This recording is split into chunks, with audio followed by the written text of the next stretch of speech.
again for joining me. Before leaving the low angle grip, I want to show you a couple of exercises that you can practice. You'll need your V-tool, you'll need a piece of carving wood, and you need a pencil.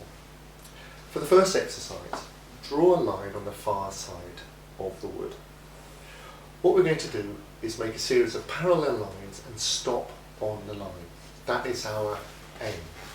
So, as before, low angle grip, front hand on the wood, gripping the blade, thumb on the handle, rear hand in position to push, elbows in.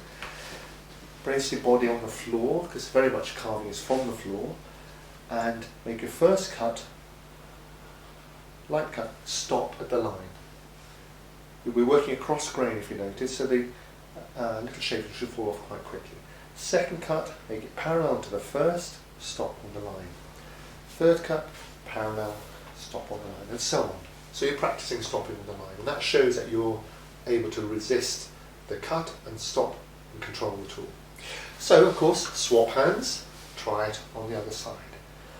Simple cuts, one after the other, until you get the sense of the tool.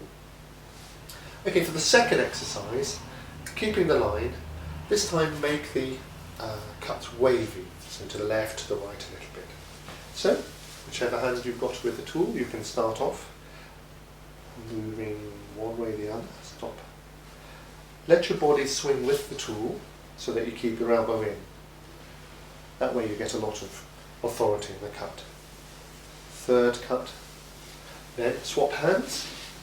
Do it from the other side. You notice you have to put the body around on the other to the other side of the cut. Move one, second one, and third one. And these shavings should just break off because we're working across the grain. So there you have two simple exercises where you are stopping the tool at a point and showing that you're able to control it. Now the other two exercises, a left and a right hand, you'll find that when you want to make a curve to the left, it's very good to use this little bone here as a sort of pivoting point, pisiform bone. So try that. Try with your left hand on the blade. Try making a curved cut to the left, followed by a second curved cut, and then you'll see that to make the cut to the right, you need to swap hands and use the other little bone. One, two, like so. And these cuts are easier to make with one hand compared to the other. So, just a few little exercises to practice. This all feels a little awkward at first, so the more you can get used to swapping hands and stopping at a point, the better. So, stop at a line, wavy cut stopping at line, trying to be parallel, trying to get them even, and then left and right curves. And that'll give you good practice in the low angle grip.